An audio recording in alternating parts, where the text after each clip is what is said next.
So welcome back, downloads at home, and welcome back those who have come before. Welcome for those who have not. Um, the way that we're going to do this today is going to be a little different than I usually do.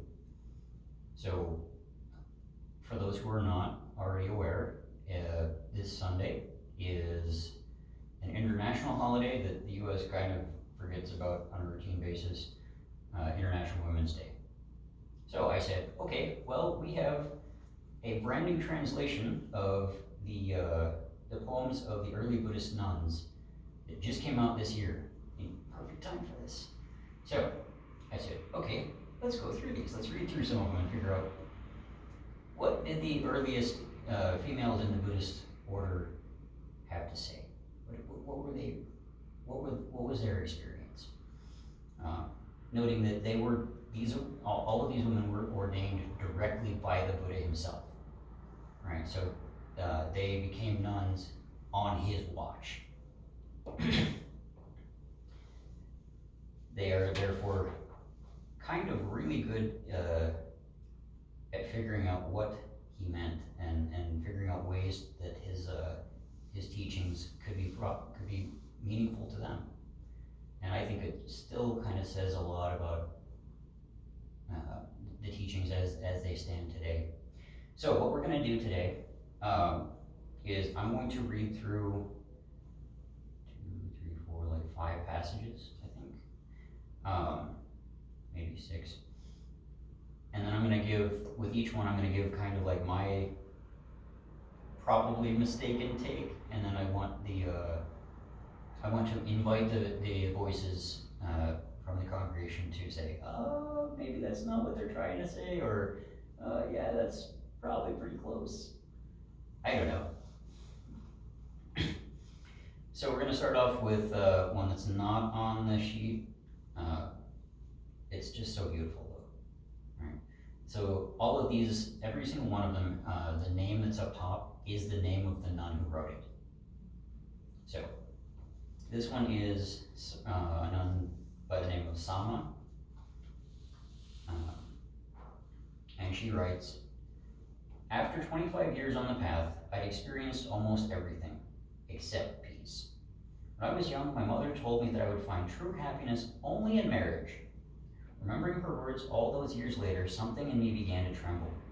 I gave myself to the trembling, and it showed me all the pain this little heart had ever known, and how countless lives of searching had brought me at last to the present moment, which I happily married.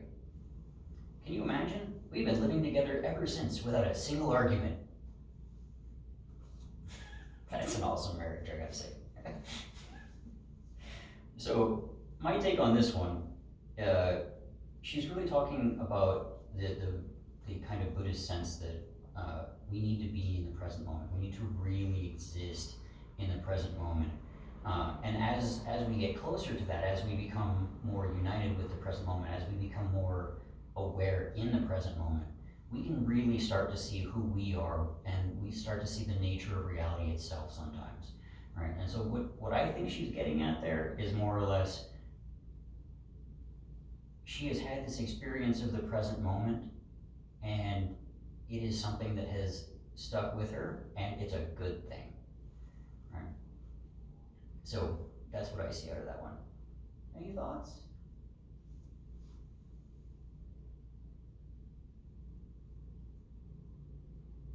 No? Okay. Next two we do in fact have on there, and this is Dantika and Ubiri, the elephant and the earth. So Dantika writes, while walking along the river, after a long day meditating on Vulture Peak, which is a local peak in India, we know where this is. I watched an elephant splashing its way out of the water and up the bank. Hello, my friend, a man waiting there said, scratching the elephant behind its ear. Did you have a good bath? The elephant stretched out its leg, and the man climbed up, and the two rode off like that, together. Seeing what had once been so wild, now a friend and companion to this good man, I took a seat under the nearest tree and reached out a gentle hand to my own mind. Truly, I thought, This is why I came to the woods. So we know that the nuns, everybody, all of the Buddhist followers, the monks and nuns, they would go into the woods, go into the forest to meditate, right? Because it was quiet, it was a nice spot.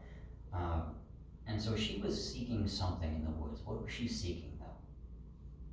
I think she was really seeking an awareness, right? A kind of a friendship with her own mind, which we usually don't. I mean, that's usually pretty rare. We usually see people saying, "Oh, my mind is just so this or that today," right? And she's just saying, I'm gonna make my mind my friend, right? Which I think is a really powerful testament to her ability to really grasp, to really understand the nature of the mind and the nature of the teachings, which is kind of what she was there to do in the first place. Which I think that's what she's talking about. Am I wrong? I would have to say so. I mean, not wrong.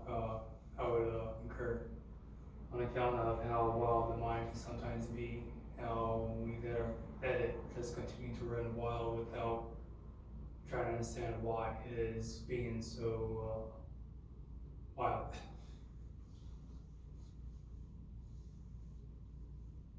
Anything else? I agree. I think it's really important that she points out that the man reaches behind the elephant's ear, which is like a gentle touch for like such a large animal versus just like hopping on top of them or just leaping. And then she says she touches, her own hand gently, almost like she's saying that yes, the mind is, large and like an elephant, yet I need to approach it with as much care as I would a giant elephant.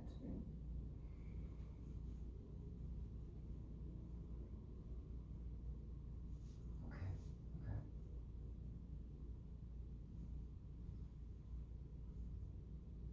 Anything else?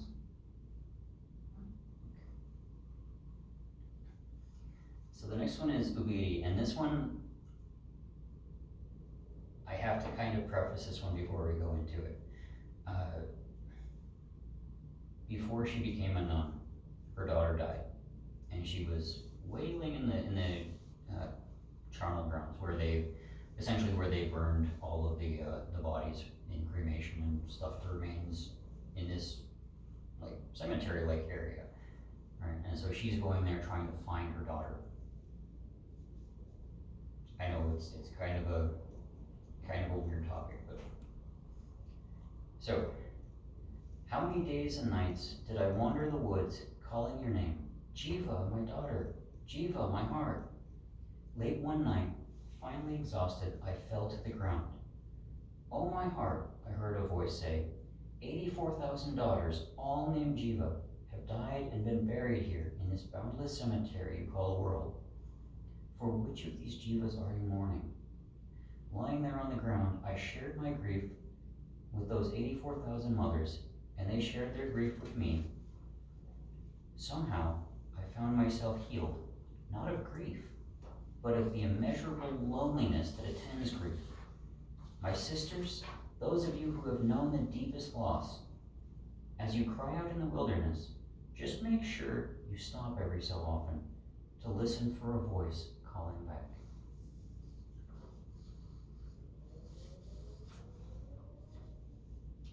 And what I'm hearing Ubiri say here, and I could be totally wrong, is we don't go about this alone, right? We don't have to attend to our own grief, our own pain, our own suffering, just us.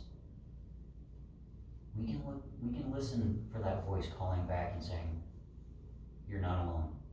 Of the 84,000 others, all of that same name, who are likewise suffering, who are likewise lost, who are likewise, going through that pain. You don't have to be alone. And that's what I hear her saying. Maybe I'm wrong? I don't think so. I think it really does speak to not being alone in grief, and everybody grieves and everybody suffers. That sounds good.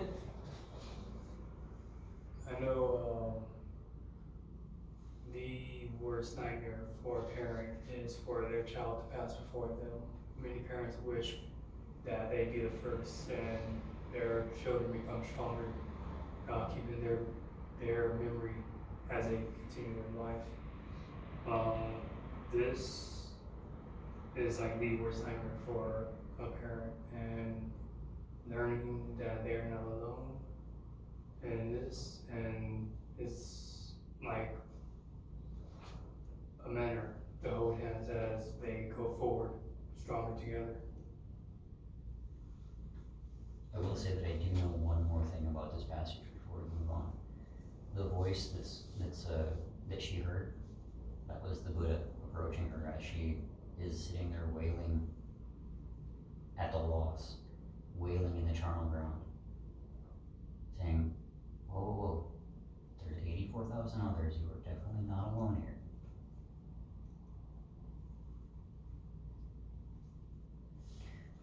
So the next one should be Sokka the Star. The star in this case is basically a celebrity. It wasn't so long ago that all the men in town knew my name. Now that I wear a shaved head and a double robe, they don't pay any attention. They just lie around drinking wine all day. Why tie yourself to a bottle when the next watering hole is far ahead and the last watering hole is far behind? I could teach you how to drink what falls from the sky. Look at me. Even on the darkest night, I could show you where to find enough light to make your way back home. And this one I'm probably going to completely botch. What I hear Venerable Sukha saying is essentially kind of what Sama was talking about, where she's trying to keep people in the present moment, to keep them aware. That's what the light that she's talking about is, that as far as I see it. Like, you don't think about the watering hole ahead, you don't think about the watering hole behind, you just stay in the present moment. That's what I see out of it. That and the need for a good guide, which she's definitely saying she is. So, what do we see in that one?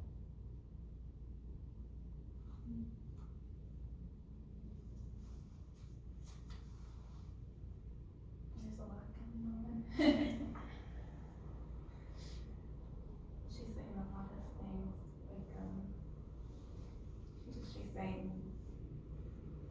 well, it's interesting that she says, look at me.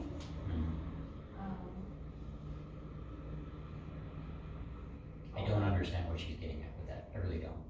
Yeah, she describes, her appearance as something that you would wanna look at as, just from my understanding of a woman with a shaved head and a robe that seems to draw a lot of attention, yet she doesn't have any attention from who she's trying to get those to look at her.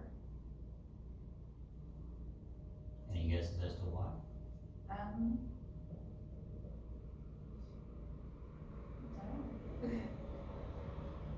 She says all the men, so she's directly, addressing men, it seems, in the beginning. And she doesn't seem, I guess, to appeal to them as a woman anymore. With the shaved head and the double robes, and they rather pay attention to the bottle.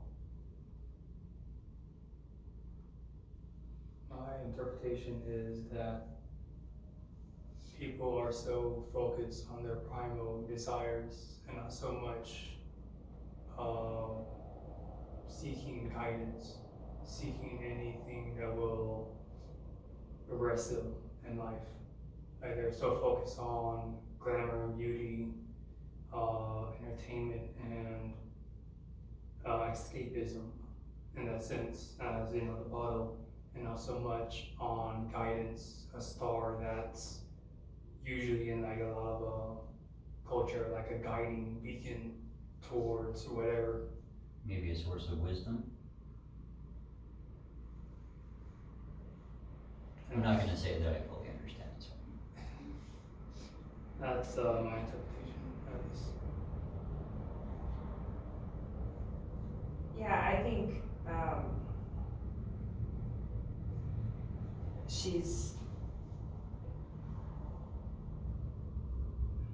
I don't know if I would say lamenting the fact that, when she was beautiful,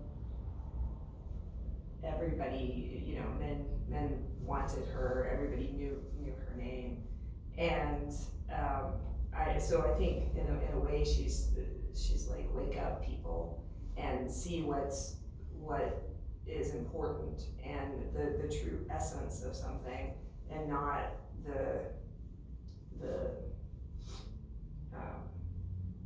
not what's not important. Yeah, the superficialness of life, and get to what's important. And so I think that look at me there is, you looked at me before when it didn't matter, but you won't look at me now when it matters. Maybe. So maybe a little frustration? Yeah, I think women could feel frustrated that sometimes if they had the answer and And they're being ignored. but they're being ignored. Yeah, I think superficial is a good word, because they were interested in her, looked at her for her beauty, but not for who she was. She's still the same person, but they're not looking at her now. And they're looking to the bottle rather than what falls from the sky. And the bottle doesn't nourish you, but what falls from the sky is what nourishes you. But it's not as attractive as the bottle. Yeah.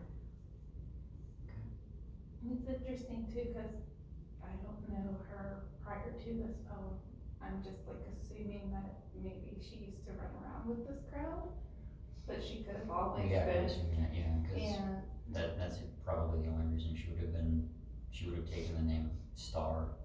yeah, but she might have always been, the star. She might have always been, able to provide this wisdom. They just don't wanna, listen to it now because she doesn't appear the way they think she should appear. Mm-hmm. I think that's why the look at me stands out. And then the last section where she says like, I could show you, like every single word is enough light. It's almost like she's, Emphasizing. yeah, exactly.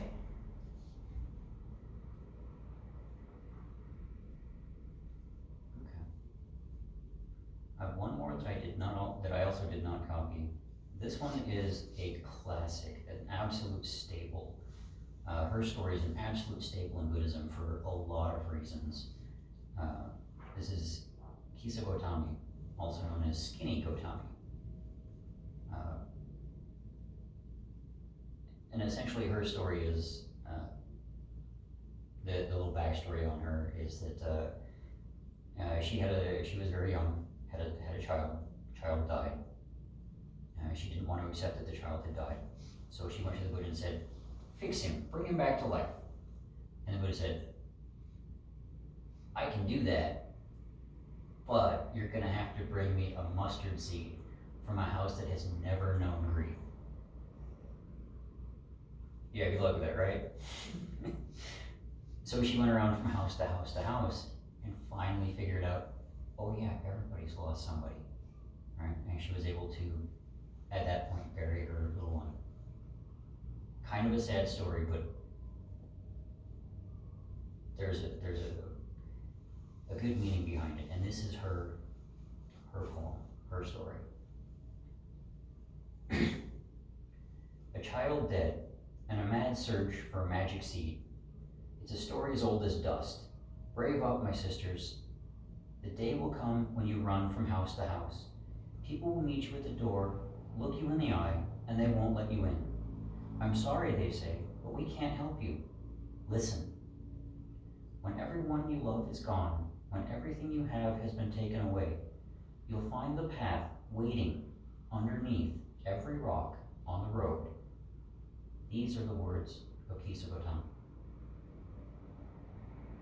I'm going to read that one again because it bears reading. A child dead and a mad search for a magic seed. It's a story as old as dust. Brave up, my sisters. The day will come when you run from house to house. People will meet you at the door, look you in the eye, and they won't let you in. I'm sorry, they'll say, but we can't help you. Listen. When everyone you love is gone, when everything you have has been taken away, you'll find the path waiting underneath every rock on the road. These are the words of Kisagotam. What I hear in there is a lot of transcending grief, right? A lot of really hard, really powerful discussions with people, noting that she did go from house to house, and everybody said, "No, we can't help you. Sorry, we've lost so and so." And as she walked, as she kept going, right, from house to house to house to house, trying to find this magic seed, she found the path instead.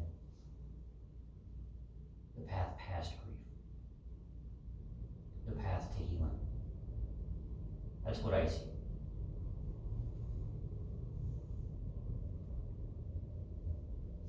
Who was saying, listen? That's her. Okay, that's her. Mm-hmm. It's all her. It seemed, I couldn't tell if it was the people who she was going to, whose house she was going to, or if it was her herself saying, like, listen, the path is underneath every rock.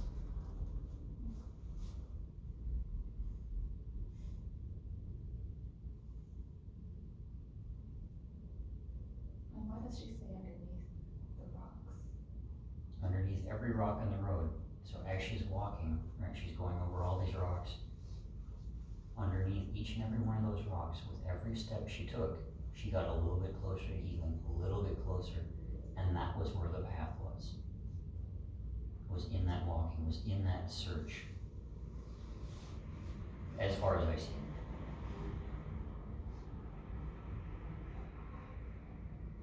I think I can see that as with every step and every pebble underneath the foot that is being pushed aside. With every step, all grief is transferred over to each rock as you continue forward. In my interpretation A little of bit at a time. precisely.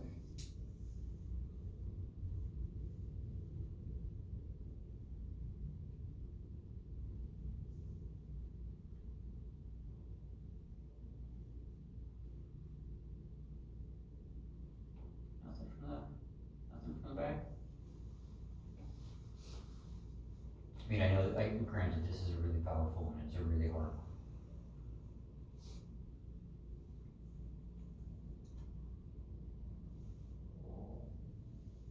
Maybe to me, it speaks a little to the reaching out is important. That's part of the journey. Mm-hmm. Even if you're not getting what you're looking for when you're reaching out, it's still a healing step.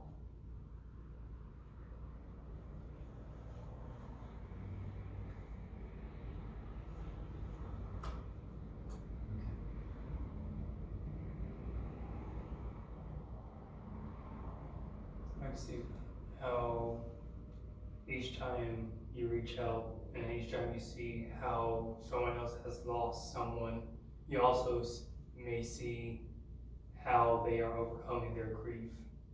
And in each household you visit, you see a different method or a different way they have found to accept and move forward with their grief that they have from their lost ones. So, you kind of helped me see that a little bit. I feel like it teaches patience a little bit too, and acceptance.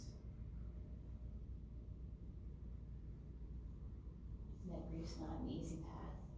It's not an easy, here, fix this kind of thing. It takes time and takes work.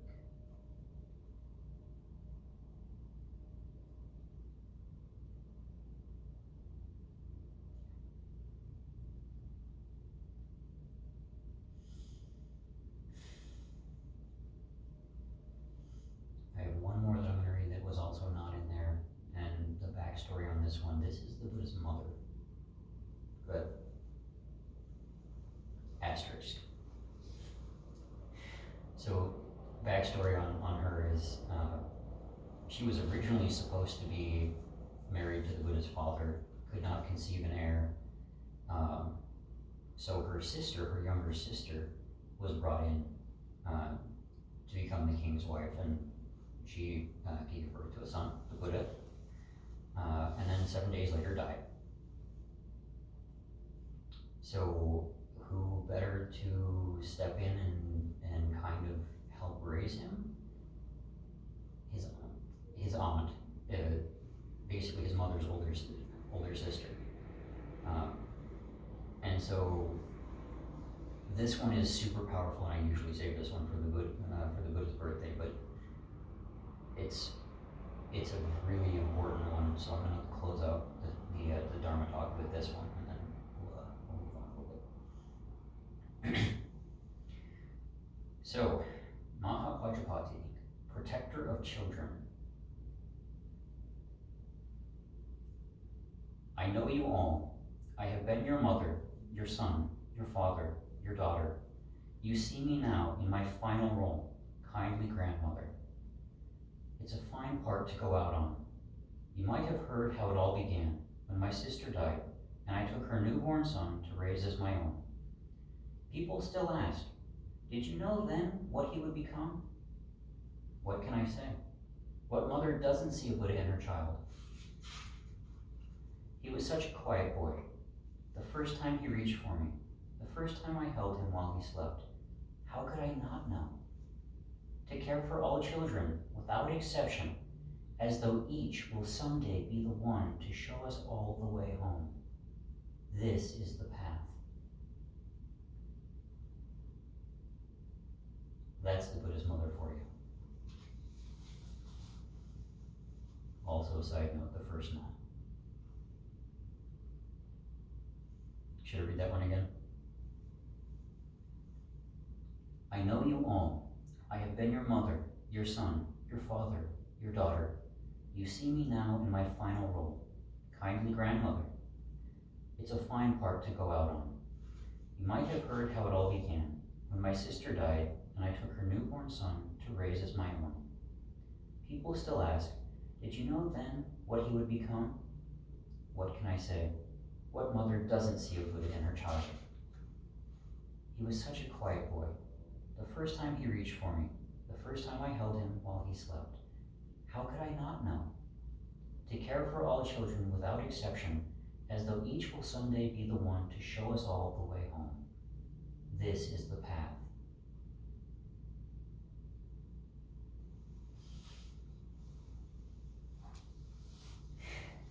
In some translations of this,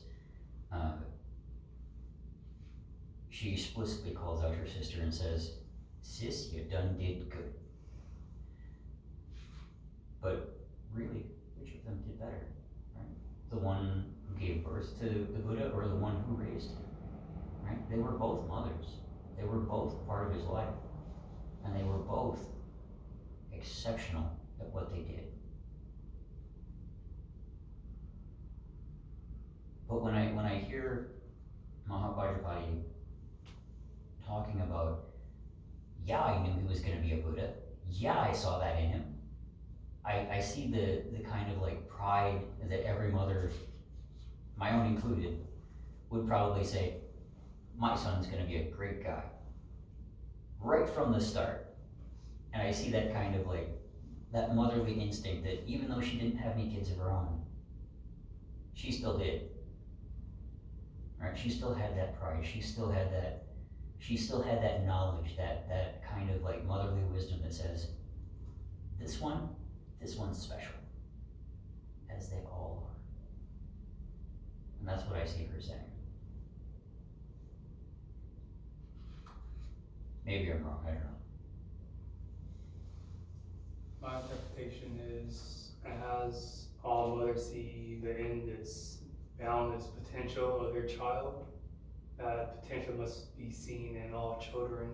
And so when guiding children, we should guide them to their fullest potential, and not just children that are related to us, but all children in general, because their endless potential, they will bring great things in the future, each and every single child. And that's how I understood it as well. I thought it was really important that she listed, you know, all these roles she held before, and her final role being a grandmother. Which I thought was- Yeah, which I thought was so powerful, and it wasn't like she was just the grandmother too.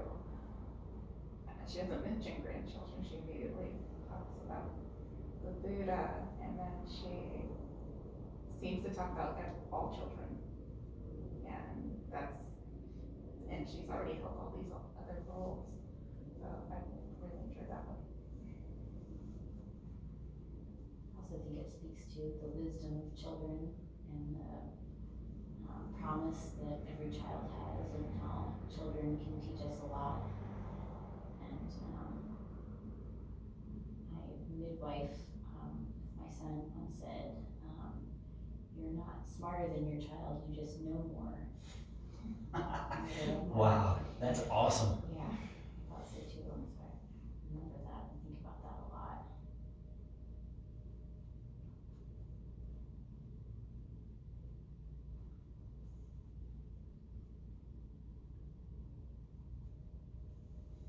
Okay. Any other comments before we move into the closing portion? Did the female, monks? Nuns, yeah, Nuns, did they go through the same process as the men? pretty much, yeah. They still have the same 227 rules, but because there was a lot more potential for violence in ancient cultures, they also had an extra 8 that they had to follow. The so-called heavy 8, which modern nuns kind of have kind of abandoned because they're not really particularly useful these days, but back then they kind of were. But outside of that,